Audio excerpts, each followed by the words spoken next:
معزز سامعین کرام، السلام علیکم ورحمۃ اللہ وبرکاتہ۔ الحمد للہ نحمده ونستعینه ونستغفره ونؤمن به ونتوکل علیہ ونعوذ باللہ من شرور انفسنا ومن سیئات اعمالنا، من يهده اللہ فلا مضل له ومن يضلله فلا هادی له، ونشهد ان لا الہ الا اللہ وحدہ لا شریک له، ونشهد ان محمدا عبدہ ورسولہ، اما بعد فاعوذ باللہ من الشیطان الرجیم، بسم اللہ الرحمن الرحیم۔ قال اللہ تبارک و تعالی فی القرآن المجید: انما یخشی اللہ من عبادہ العلماء۔ صدق اللہ العظیم، وصدق رسولہ النبی الامین المکین المختار الکریم، ونحن علی ذلک لمن الشاہدین والذاکرین والعابدین والحمد للہ رب العالمین۔ خطبہ کے بعد آپ کے سامنے جس آیہ کریمہ کو پڑھنے کا شرف حاصل کیا، اس آیہ کریمہ کے حوالے سے کچھ عرض و معروض پیش کرنے سے قبل میں مناسب ہی نہیں بلکہ ضروری یہی سمجھتا ہوں کہ آئیے ہم اور آپ مل کر آقائے نامدار، مدینے کے تاجدار، دونوں عالم کے مالک و مختار حضور احمد مجتبی ارواحنا فدا محمد عربی محمد مصطفیٰ صلی اللہ تعالی علیہ وسلم کی بارگاہ ناز میں اپنی غلامی کا ثبوت پیش کرتے ہوئے بآواز بلند پڑھی: اللہم صلی علی سیدنا محمدین وعلی آل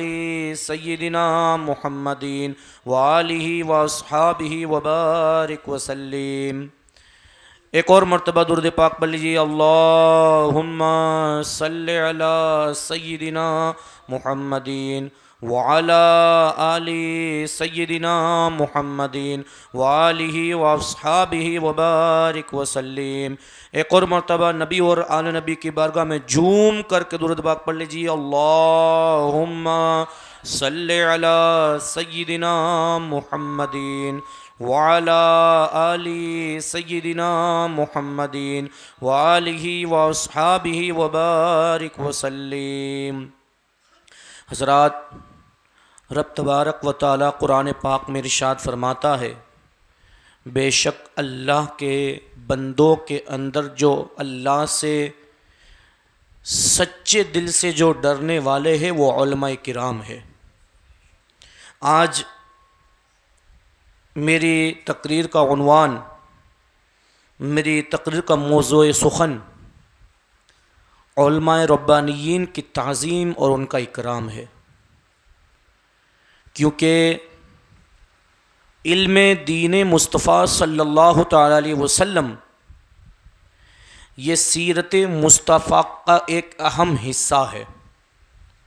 علم دین حاصل کرنا، قرآن مجید، عقائد، ایمان اور جتنے بھی ضروریات دین ہے ان تمام کو حاصل کرنا یہ سیرت مصطفیٰ کا ایک اہم اور ضروری حصہ ہے۔ اور میرے پیارے آقا نے حدیث پاک میں ارشاد فرمایا: طلب العلم فریضۃ علی کل مسلم و مسلمۃ۔ علم دین کا حاصل کرنا، طلب العلم فریضۃ علی کل مسلم و مسلمۃ، کہ ہر مومن مرد اور عورت کو علم دین حاصل کرنا فرض ہے۔ اب کتنا فرض ہے؟ مسلمان کو علم دین حاصل کرنا کتنا فرض ہے وہ بھی میں آپ کو بتاؤں، لیکن آج آپ کے سامنے کچھ باتیں علماء ربانیین کے حوالے سے مجھے بیان کرنی ہیں کہ رب تبارک و تعالیٰ نے جو قرآن میں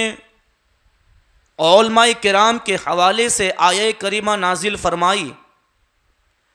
اس حوالے سے بہت ساری احادیث کریمہ پیارے آقا صلی اللہ تعالی علیہ وسلم نے اپنی زندگی میں ارشاد فرمائی۔ علم کیا ہے پہلے میں آپ کو وہ سمجھاؤں، اور علم کی وجہ سے انسان کی پہچان ہوتی ہے۔ علم دین کی وجہ سے انسان کو پرکھا جاتا ہے کہ وہ کتنا حسن اخلاق والا ہے، حسن کردار والا ہے، اور اچھے مزاج کا ہے یا برے مزاج کا ہے، لوگوں کے درمیان میں وہ کیسا ہے اور تنہائی میں کیسا ہے۔ اس انسان پر بھروسہ کرنا چاہیے یا نہ چاہیے، یہ تمام کے تمام معاملات اس کے علم کو، اس کے جو اس نے اپنی زندگی میں حاصل کیا ہے، ان تمام تجربات اور ان کے علوم سے اس انسان کا پتہ چلتا ہے کہ وہ انسان کتنا حسن اخلاق والا ہے، کتنا اچھا ہے اور کتنا برا ہے۔ میں آپ کو پہلے سے ڈیٹیل کے ذریعے بتانا چاہتا ہوں کہ علم کی زمانے کے اندر کس قدر اس کی ویلیو اور اس کی اہمیت رہی ہے۔ میرے آج کا جو بیان ہے وہ ذرا آپ ذہن لگا کر کے سننے کی کوشش کیجئے گا اور دلوں کے کانوں سے سننے کی کوشش کیجئے گا کہ علم ہماری سماج سے کتنا دور ہوتا جا رہا ہے، کتنا دور ہم علم سے ہو رہے ہیں، علم میں اور ہمارے درمیان کتنا فاصلہ بڑھ رہا ہے۔ تو عزیزان ملت اسلامیہ، جب رب تبارک و تعالی نے حضرت آدم علیہ السلام ہمارے جد امجد سیدنا حضرت آدم علیہ السلام کا پتلا بنایا، ان کا مجسمہ بنایا، تو فرشتوں نے اللہ تبارک و تعالیٰ کی بارگاہ میں یہ مؤدبانہ انداز میں عریضہ پیش کیا کہ اے رب تبارک و تعالیٰ، تو زمین میں انسان کو پیدا فرمائے گا، یعنی آدم کو پیدا کرے گا۔ اے رب تبارک و تعالیٰ، ہم نے دیکھا ہے کہ زمین کے اوپر انسانوں سے پہلے تو نے جنوں کی یہ آبادی کو بنایا تھا،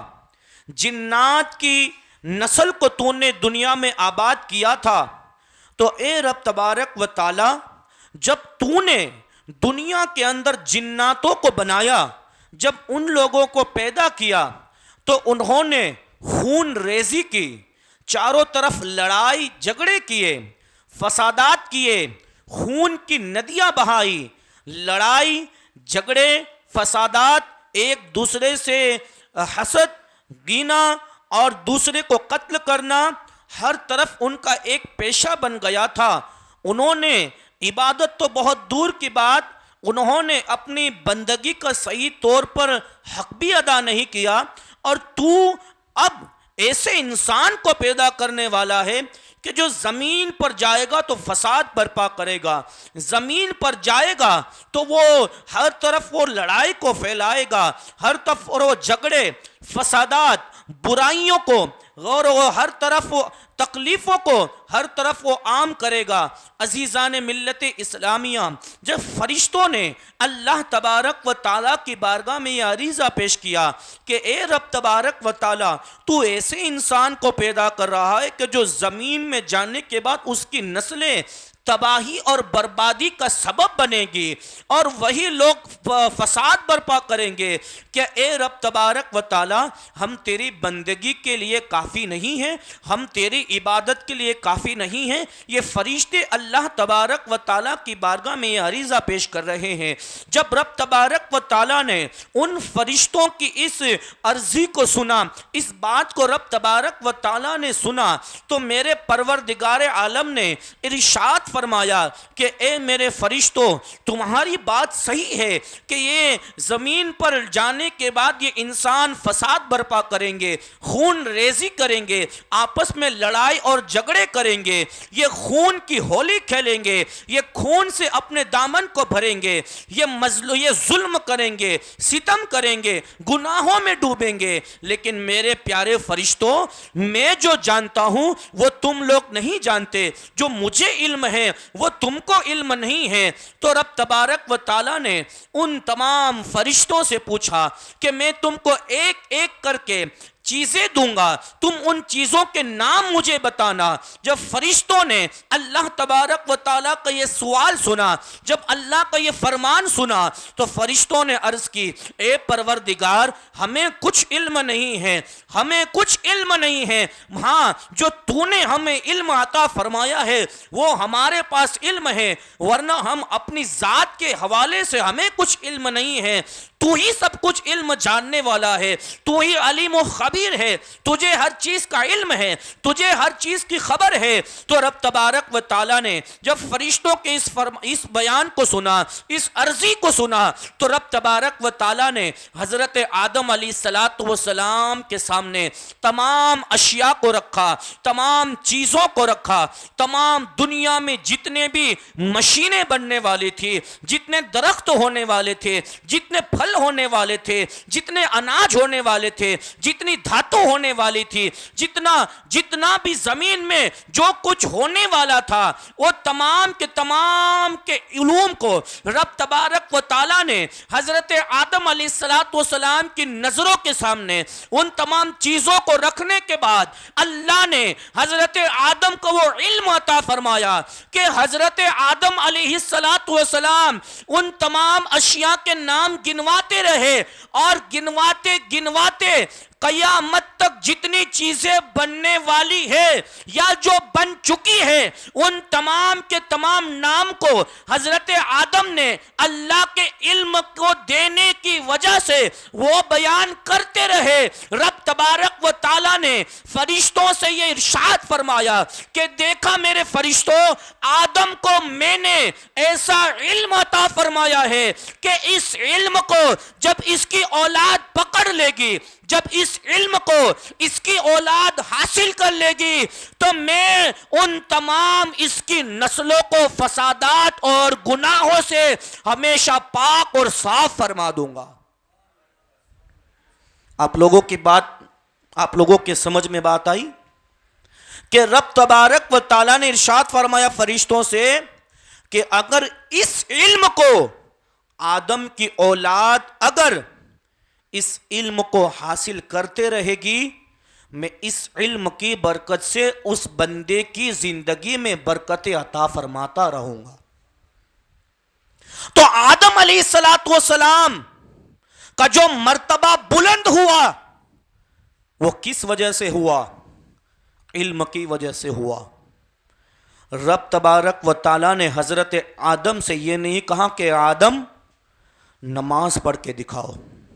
رب تبارک و تعالیٰ نے یہ نہیں کہا کہ آدم زکوٰۃ نکال کر کے دکھاؤ، رب تبارک و تعالیٰ نے حضرت آدم سے یہ نہیں کہا کہ اے آدم میرے گھر کا طواف کرو، حضرت آدم علیہ السلام سے اللہ نے یہ نہیں کہا کہ اتنا مال میری راہ میں خرچ کرو، بلکہ حضرت آدم کے سامنے تمام علوم کو ظاہر کر دیا، اور پھر فرشتوں سے کہا کہ دیکھا میں نے آدم کو وہ علم عطا فرمایا ہے کہ جب یہ علم اس کی اولاد میں جائے گا، اور جب اس کی اولاد ان تمام علوم کو حاصل کرے گی، تو اس علم کی برکت سے ان کی دنیا بھی سنور جائے گی اور ان کی آخرت بھی سنور جائے گی۔ اب تمام کے تمام آدم کو سجدہ کرو، جتنے بھی فرشتے تھے وہ تمام کے تمام سجدے میں گئے، سب نے سجدہ کیا، اور انہی فرشتوں کی جماعت میں ابلیس بھی موجود تھا، اس نے انکار کیا، اس کا واقعہ الگ ہے،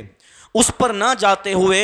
میں جو بیان کر رہا ہوں کہ آدم علیہ السلام کو جو رتبہ بیان ہوا، وہ ان کے علم کی وجہ سے بلند ہوا۔ حضرت نوح علیہ السلام کو جو رتبہ بلند ہوا وہ ان کے علم کی وجہ سے۔ حضرت شیس علیہ السلام، حضرت ادریس علیہ السلام، حضرت ابراہیم اور ان کے دونوں بیٹے اسماعیل اور حضرت یعقوب اور اسحاق سے لے کر کے بنی اسرائیل میں جتنے انبیاء کرام آئے، اور عزیزان ملت اسلامیہ حضرت آدم علیہ السلام کی نسل سے ہوتے ہوئے، حضرت ابراہیم کی نسل سے ہوتے ہوئے، حضرت اسماعیل علیہ السلام سے ہوتے ہوئے، جب وہ نور محمدی صلی اللہ تعالی علیہ وسلم ماں سیدہ آمنہ رضی اللہ تعالی عنہ کے بطن مبارک میں جب وہ نور محمدی کا ظہور ہوتا ہے، اور میرے پیارے آقا صلی اللہ تعالی علیہ وسلم جب اس دنیا میں تشریف لاتے ہیں تو آپ کو بھی جتنا بھی اس زمانے کے اندر جو کچھ بھی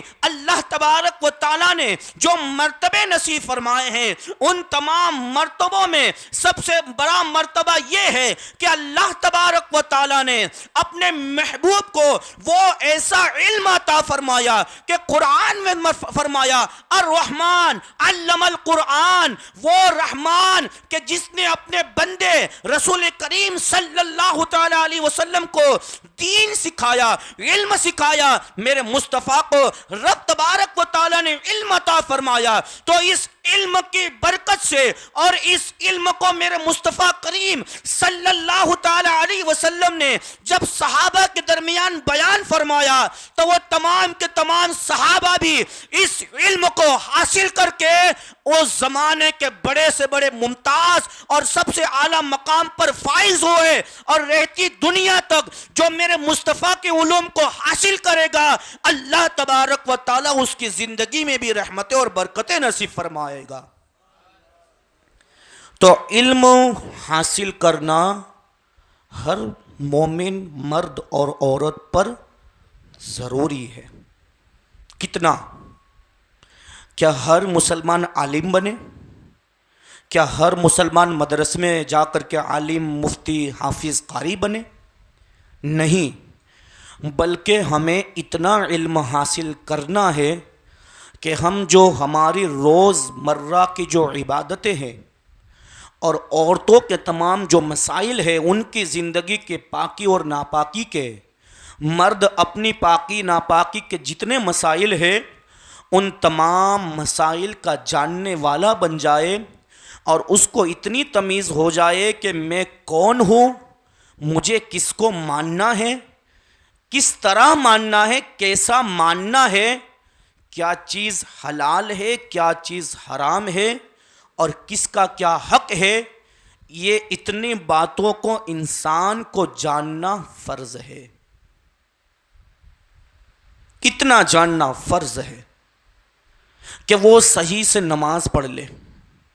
روزہ رکھے تو روزے کس طرح ٹوٹتا ہے روزہ وہ اس کو پتہ ہونا چاہیے۔ آپ زکوٰۃ دے رہے ہو تو زکوٰۃ کتنی نکالنی ہے اور کن چیزوں پر زکوٰۃ نکالنی ہے آپ کو پتہ ہونا چاہیے۔ نماز جنازہ ہم پڑھتے ہیں تو نماز جنازہ پڑھنے کا طریقہ ہمیں معلوم ہونا چاہیے۔ ہم دفن ودی کرتے ہیں تو دفن ودی کرنے کی کیا سنتیں ہیں، کیا اس کے مستحبات ہیں، کیا اچھی باتیں ہیں، کس طرح ایک مردے کو قبر میں دفن کرنا چاہیے، اتنی جانکاری ہم کو حاصل ہونی چاہیے۔ ایک مردہ مرد ہو تو مرد کو اور عورت ہو تو عورت کو اتنا علم حاصل کرنا فرض ہے کہ وہ کسی کی میت کو غسل کروا سکے، اور وہ خود اگر ناپاک ہو جائے تو اسے کس طرح پاک ہونا ہے، اتنا علم اس بندے کو حاصل کرنا فرض ہے۔ جب وہ وضو کرنے بیٹھے تو وضو کے اندر کیا چیز فرض ہے اور کیا اس میں مکروہات ہے، اور عزیزان ملت اسلامیہ کتنی سنتیں ہیں وہ اسے معلوم ہونا چاہیے۔ نماز، روزہ، حج، زکوٰۃ اور یہ میت کے جتنے بھی مسائل ہیں، وہ پھر نکاح کے حوالے سے کہ ہم جس سے نکاح کرتے ہیں وہ نکاح کرنے کے بعد ہمارا اور اس کا تعلق کیسا ہونا چاہیے۔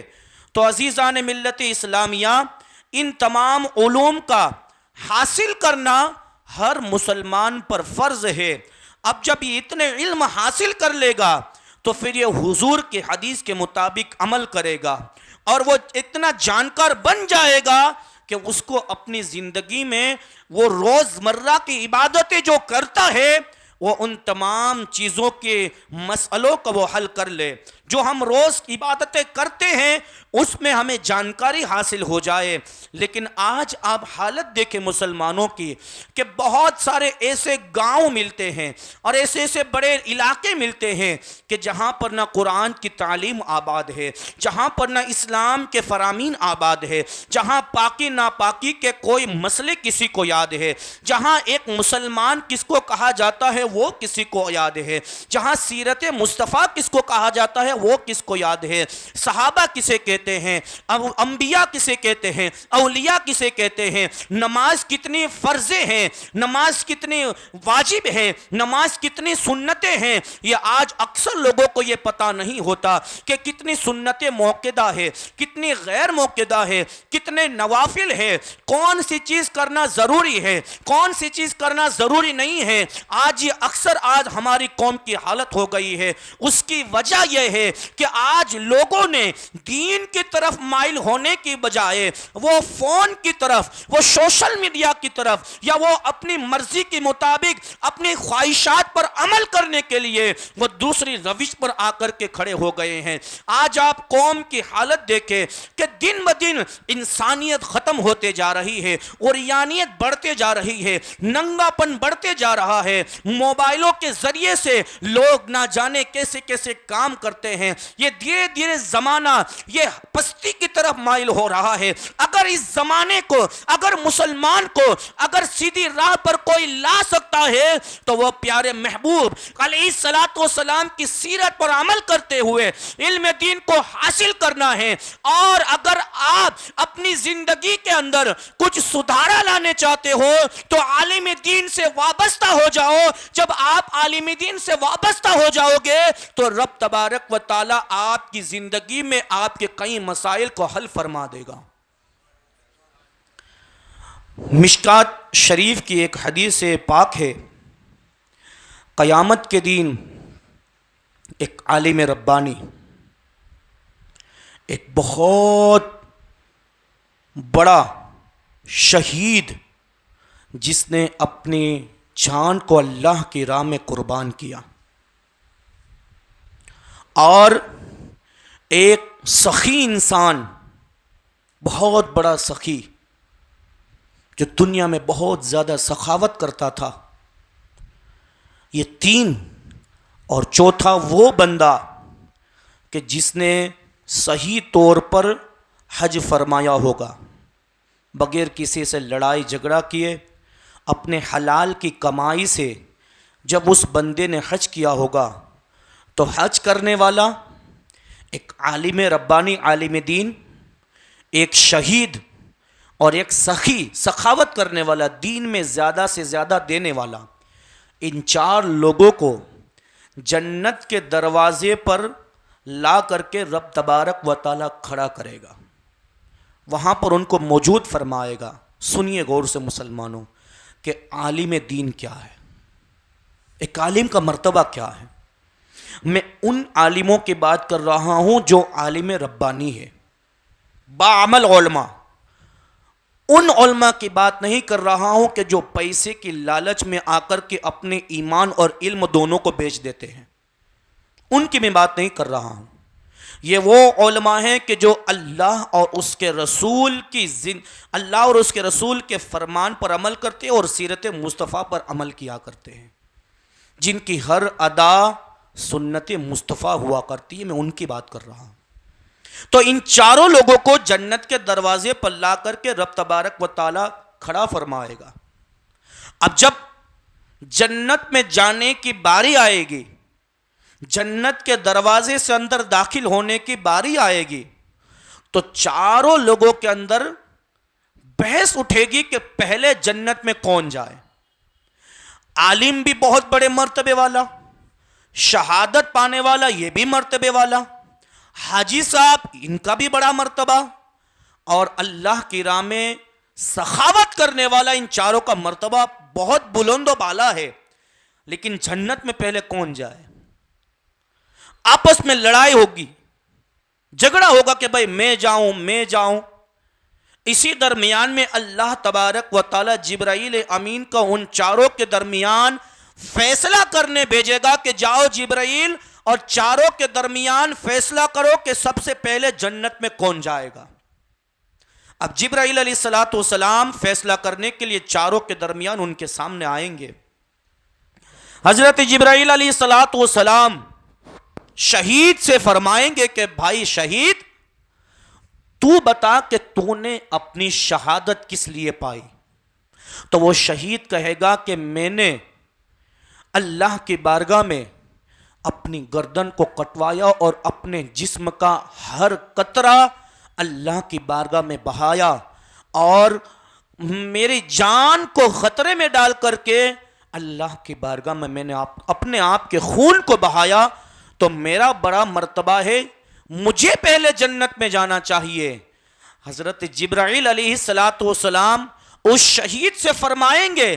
کہ شہید ذرا یہ تو بتا کہ شہید کا یہ مرتبہ ہے،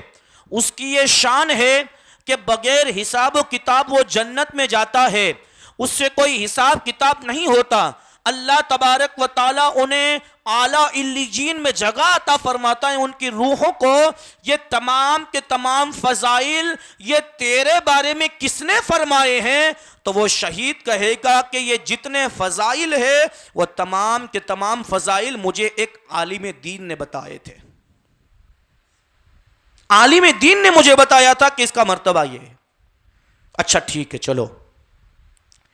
حاجی صاحب سے پوچھا جائے گا، حضرت آپ یہ بتائیے کہ آپ حج کرنے گئے تھے،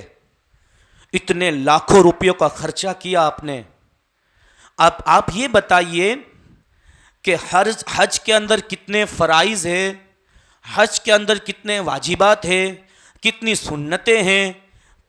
کفارہ کس طرح ادا کرنا ہوگا، اور صدقہ کس طرح دینا ہوگا، طواف کس طرح کرنا ہوگا، صفا مروہ کی سعی کس طرح کرنی ہوگی، زمزم بیٹھ کر کے پینا ہے، کھڑے ہو کر کے پینا ہے، مزدلفہ میں، عرفات میں، مینا میں، ہر جگہ پر کیا کرنا ہے، شیطان کو کنکریاں کتنی مارنی ہے، کس دن پر کون سی جگہ پر کہاں حاضر ہونا ہے، یہ تمام کی تمام باتیں آپ کو کس نے بیان کی؟ تو وہ حاجی صاحب کہیں گے کہ ہماری مسجد کے جو عالم صاحب ہیں انہوں نے مجھے بیان کی، انہوں نے مجھے سب چیز سمجھائی، تو میں حج کرنے کے لیے گیا اور وہاں پر میں نے کیا. اچھا چلو ٹھیک ہے، آپ کو جو کچھ بھی سمجھایا وہ عالم صاحب نے سمجھایا. اب کسی سخی کے باری آئی اور اس سے پوچھا گیا بھائی آپ نے اللہ کی بارگاہ میں اتنا کروڑوں روپیے، لاکھوں روپیے آپ نے دان کیا، آپ نے سماجوں کو عروج پر لایا، مسجدیں بنوائی، مدرسے بنائی، یہ سب باتیں آپ کو کس نے سکھائی، کس نے تعلیم دی کہ اللہ کی راہ میں دینا چاہیے؟ کہا میرے جو دوست ہیں، میرے محب ہیں فلاں مولانا صاحب، انہوں نے مجھے سکھایا تھا. تو حضرت جبرائیل علیہ السلام ارشاد فرمائیں گے تو پتہ چلا تم کو کہ تم تینوں کو جتنا مرتبہ ملا ہے وہ ایک عالم دین کے علم کی برکت سے ملا ہے. یعنی انہوں نے تمہارا مرتبہ بیان کیا تو لوگوں نے جانا اور تمہیں جانا. تو اب جنت میں پہلے کون جائے گا؟ تو تینوں کے تینوں پکاریں گے کہ ہاں اب ہمیں پورا یقین ہے کہ اگر جنت میں پہلے کوئی جائے گا تو وہ عالم ربانی جائیں گے. اب دیکھیں یہاں پر بھی علماء کرام کا علم دیکھیں اور ان کے علم کی شان دیکھیں کہ وہ عالم ربانی، وہ علم عالم صاحب وہ کہیں گے، وہ جبرائیل علیہ السلام کی بارگاہ میں عریضہ پیش کریں گے کہ اے سید الملائکہ، میں یہ کہنا چاہتا ہوں کہ ہاں اللہ نے مجھے علم عطا فرمایا اور میں نے جتنا علم حاصل کیا وہ لوگوں کو سکھانے کے لیے حاصل کیا، لیکن میرے علم کے مطابق، میری سمجھ کے مطابق جو اللہ نے مجھے علم عطا فرمایا ہے، میرا یہ خیال ہے کہ ہم چاروں میں سے اگر کوئی پہلے جنت میں جانے کا حقدار ہے تو وہ یہ سخی صاحب ہے، یہ سخاوت کرنے والا ہے۔ اس لیے کہ ہم عالم بنے ہیں تو ان کے چندوں سے ہم کو عالم بنایا جاتا ہے۔ یہ مدرسوں میں چندے دیتے ہیں، یہ مدرسوں میں ہدیے نذرانے دیتے ہیں، ان کے روپیے اور پیسے سے طالب علم ایک اچھے طریقے سے پڑھائی کر سکتا ہے، تو ان کی وجہ سے ہم عالم بنتے ہیں، مدرسے چلتے ہیں، کھانا ملتا ہے، سونا ملتا ہے، کتابیں پڑھنے ملتی ہے۔ اگر یہ سخی لوگ نہ رہے، یہ سخی لوگ دنیا میں ختم ہو جائے تو مدرسے بھی ختم ہو جائیں گے اور علماء کرام بھی ختم ہو جائیں گے۔ انہیں کی بدولت سے تو مدرسے چلتے ہیں، یہ اللہ کی بارگاہ میں دیتے ہیں، تو انہی کی وجہ سے مدارس چلتے ہیں، مکاتب چلتے ہیں، مسجدیں چلتی ہیں۔ اگر یہ سخی لوگ، یہ سخاوت کرنے والے اگر یہ اپنے مال کو بند کر دے تو پھر ہم عالم کیسے بنیں گے؟ اور ان کی بات صحیح بھی ہے۔ جبرائیل علیہ السلام نے ارشاد فرمایا، عالم صاحب آپ نے بالکل ٹھیک فرمایا، وہ پہلے سخی کو جنت میں داخل کیا جائے گا اور پھر تمام لوگوں کو اس کے ساتھ میں جنت میں داخل کیا جائے گا۔ بتانا یہ چاہتا ہوں کہ ہر انسان کو اس کا مرتبہ اور اس کا منصب ایک عالم بتاتا ہے، ایک عالم سکھاتا ہے۔ دین کے مسائل سے لے کر کے ہر چیز کا مسئلہ، ہر چیز کا واضح بیان ایک مفتی، ایک عالم ربانی بیان کرتا ہے۔ تو دنیا کے اندر اگر کوئی سچے دل سے ان تمام علوموں کی روشنی میں اللہ سے سچے دل پر کوئی ڈرنے والے کوئی بندے ہیں تو وہ یہ علماء کرام کی ذات بابرکت ہے، جو اللہ سے سچے دل سے ڈرتے ہیں، جو اللہ سے سچے دل سے عقیدت اور محبت کرتے ہیں۔ لیکن آج آپ دیکھیں زمانہ بہت بدل چکا ہے۔ آج لوگ حالت یہ ہے سماج کی کہ ایک عالم دین اگر صحیح طریقے سے اور سچے دل سے اگر محنت کر رہا ہے نا، تو بہت سارے لوگ اس کی محنت کے اوپر پانی پھیرنے کے لیے لگے رہے ہوتے ہیں۔ بہت سارے لوگ، میں نے جب ایک واقعہ پڑھا تو بہت ہی تعجب ہوا، اور اس وقت ایسا لگا کہ جب کوئی انسان ایک سچے عالم دین کو پریشان کرتا ہے تو پھر اللہ تبارک و تعالی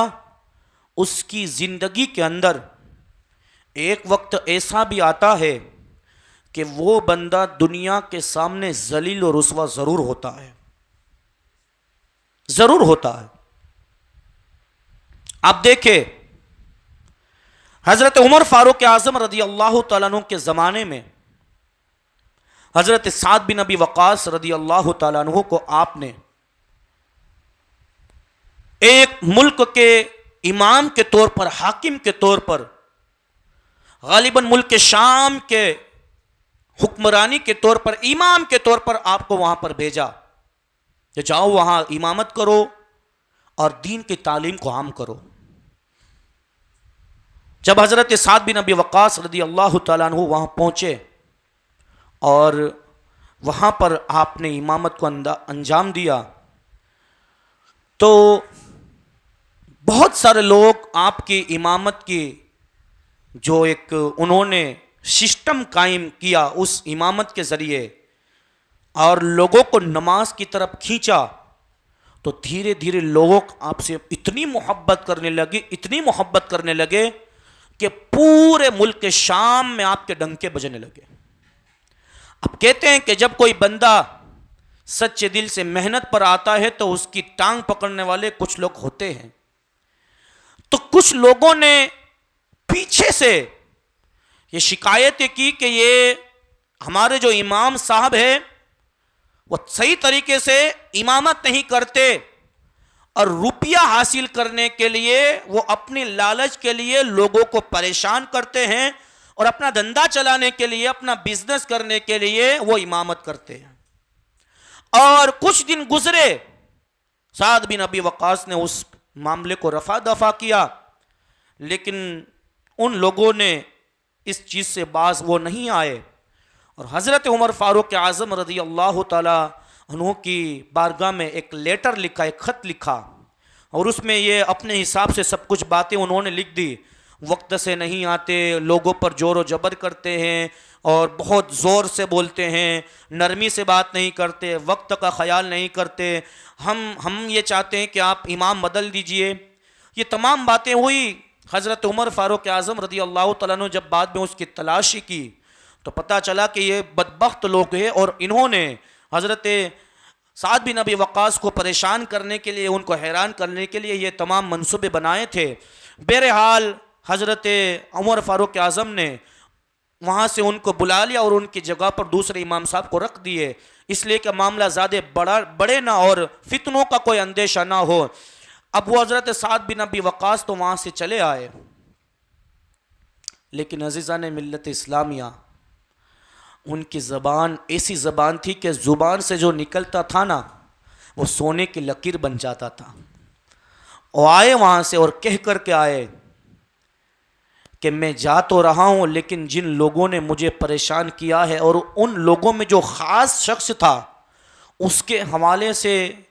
حضرت سعد نے فرمایا کہ یہ جو بندہ ہے نا، یہ ایک دن دنیا کے سامنے ایسا ذلیل ہوگا کہ یہ اتنی ذلت میں آئے گا کہ یہ اپنے ذہن سے پاگل بن جائے گا. یہ کہہ کر کے چلے آئے. پھر سال جب گزر گئے نا، جس بندے نے اس صحابی رسول کے بارے میں جو کچھ بھی برا بلا کہا تھا، وہ تمام کے تمام اس نے اپنی ماتھے کی آنکھوں سے دیکھا کہ اللہ تبارک و تعالیٰ نے اسے ایسی بیماری عطا فرمائی، ایسی بیماری میں مبتلا کیا کہ وہ بازار میں چلتی نوجوان لڑکیوں کو نظر ڈالتا تھا. وہ تمام کے تمام بازاروں کے بیچوں بیچ میں لوگ اس کو رسوا اور ذلیل کرتے تھے، اور لوگ اسے کہتے تھے تو مجنون ہو گیا ہے، تو پاگل ہو گیا ہے. اور بعض دفعہ تو ایسا ہوتا کہ جب وہ لڑکیوں پر نظر ڈالتا تو وہ بازار کے لوگ پتھر اٹھا کر کے اس کے سر کے اوپر مارا کرتے تھے. اور جب وہی بندہ حضرت سعد کے سامنے جب وہ حاضر ہوتا تو وہ کہتا کہ تمہاری زبان نے میری زندگی کو برباد کر کے رکھ دیا. بتانا یہ چاہتا ہوں کہ امام چاہے کیسا بھی ہو، آپ لوگوں کو کوئی حق نہیں ہے کہ آپ اس کی زندگی کے حوالے سے کوئی بھی کومنٹ کرو، چونکہ وہ اللہ کے دین کو حاصل کر رہا ہے، اور جو اللہ کے دین کو حاصل کر لیتا ہے، جو عالم ربانی بن جاتا ہے، تو پھر سمندر کے اندر جتنی مچھلیاں ہیں وہ تمام کے تمام مچھلیاں اس عالم ربانی کے لیے مغفرت کی دعائیں کر رہی ہوتی ہے. یہ جتنے بھی چرند پرند ہیں اس عالم ربانی کے لیے وہ دعائیں خیر کر رہے ہوتے ہیں، اس عالم ربانی کے لیے دعائیں کر رہے ہوتے ہیں. تو عزیزان ملت اسلامیہ، ایک علم دین حاصل کرنے والا ہے، ہمیں یہ چاہیے کہ ہم اس بندے کے لیے جتنا ہو سکے اس کے حوصلہ افزائی کرے، اس کا ساتھ دے، اس سے محبت کرے اور اس کا خیال کرے. وہ عالم اگرچہ آپ کو زبان سے دعا دے نہ دے، لیکن رب تبارک و تعالی آپ کو اس کا بدلہ ایسا نصیب فرمائے گا کہ عزیزان ملت اسلامیہ، جو بندہ ایک عالم دین سے محبت کرتا ہے، مرنے کے بعد اسی عالم کی محبت کے صدقے میں قیامت کے دن رب تبارک و تعالی اسے جنت کا مزدہ عطا فرمائے گا. قیامت کا دن ہوگا، ایک گنہگار بندے کو لایا جائے گا اور اس کے نامہ اعمال کو چیک جب رب تبارک و تعالی فرمائے گا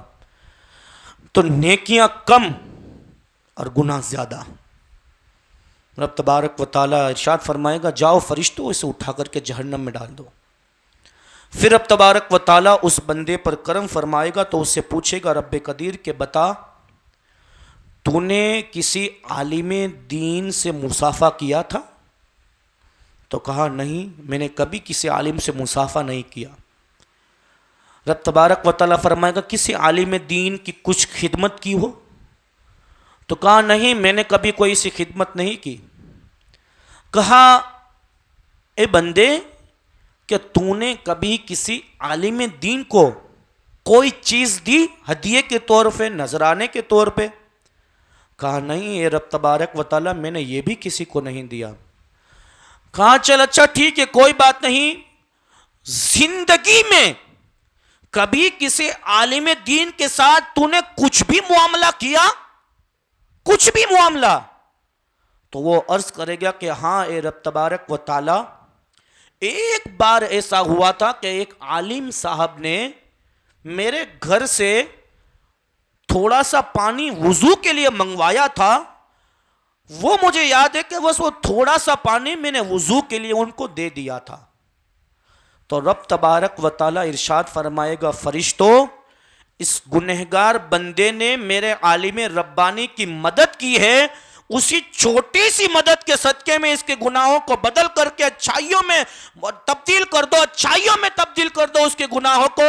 اور جب وہ گناہ سے نیکیوں میں تبدیل کر دو تو وہ نیکیوں کا پلڑا بھاری ہو جائے گا، اور اب تبارک و تعالی ارشاد فرمائے گا جاؤ فرشتوں اس میرے بندے کو عالم دین کی برکت سے جنت کو عطا فرما دو۔ یہ عالم دین سے محبت۔ آج آپ دیکھیں کہ عالم کی تنخواہ کتنی ہے، کتنی تنخواہ ہیں؟ 10,000 15,000، بہت زیادہ سے زیادہ ہو سکتی ہے تو 20,000۔ لیکن جو 10,000 12,000 کماتے ہیں، جن کے گھروں کے اندر 4 5 بچے پلتے ہوتے ہیں، ان کے اسکول کا خرچہ، ان کے مدرسوں کا خرچہ، بچیاں ہیں تو ان کے کپڑوں سے لے کر کے ان کے اخراجات، آپ سب لوگ جانتے ہوں گے کہ گھر کا خرچہ کتنا، مہنگائی کتنی بڑھ چکی ہے۔ لیکن آپ دیکھیں کہ اگرچہ وہ بندہ 10,000 کماتا ہوگا، لیکن اس کے 10,000 میں وہ اللہ برکت عطا فرماتا ہے کہ وہ 1,00,000 روپے کمانے والا جو عالم دین نہیں ہے 1,00,000 روپے کمائے گا، لیکن اس کے سامنے اس 10,000 کی کمائی میں برکت اور رحمت ہو جاتی ہے۔ اس لیے کہ ایک عالم کے رزق کا جتنا بھی مسئلہ ہے اور جتنا بھی ذمہ ہے، وہ تمام کے تمام ذمہ اللہ تبارک و تعالیٰ نے اپنے دست مبارک میں لیا ہوا ہے۔ یعنی اللہ تبارک و تعالیٰ ان کی غیب سے مدد فرماتا ہے، غیب سے ان کی امداد فرماتا ہے۔ اور عزیزان ملت اسلامیہ، جب ایک عالم دین جب قدم کو چلتا ہے تو فرشتے اس کے قدموں کے نیچے اپنے پروں کو بچھاتے ہیں۔ ایک طالب علم جب مدرسے میں چلتا ہے تو فرشتے اپنے پروں کو اس کے قدم کے نیچے بچھاتے ہیں، اس لیے کہ یہ بندہ کیسا بھی ہو، وہ کہیں سے بھی آیا ہو، کسی بھی جماعت سے تعلق رکھتا ہو، کسی بھی ذات سے تعلق رکھتا ہو، لیکن یہاں مدرسے میں وہ مہمان رسول بن کے آیا ہے، وہ رسول کا مہمان آیا ہے۔ اور جب رسول اللہ کا مہمان بن کے کوئی آتا ہے تو پھر وہ میرے پیارے آقا کے مدرسے سے وہ خالی ہاتھ نہیں جاتا، بلکہ وہ علم نبوی حاصل کر کے جب جاتا ہے اور جب زمانے والوں کو دین کی تعلیم سکھاتا ہے، وہ جتنا علم سکھاتا ہے ان تمام سکھانے والوں کے برابر ثواب اس عالم دین کو ملا کرتا ہے، اس عالم دین کو ملتا ہے۔ آپ احادیث میں پڑھیں، حدیث پاک میں پڑھے، رسول اللہ صلی اللہ تعالی علیہ وسلم نے ارشاد فرمایا کہ علم حاصل کرنے والا عالم دین بنو، عالم بنو۔ اگر عالم نہیں بن سکے تو طالب علم بنو، یعنی علم حاصل کرتے رہو جتنا ہو سکے۔ اگر یہ بھی نہیں کرتے، یعنی طالب علم ہر روز علم حاصل نہیں کر سکتے، تو کم سے کم علم دین سننے والا بنو، اور اگر یہ بھی نہیں کر سکتے تو کم سے کم ایک عالم دین سے محبت کرنے والا بنو، اور اگر یہ چاروں چیزیں نہیں کر سکتے تو پانچویں مت کرنا۔ عالم نہیں بن سکتے، طالب علم نہیں بن سکتے، دین کی تعلیم سن نہیں سکتے ہو، اور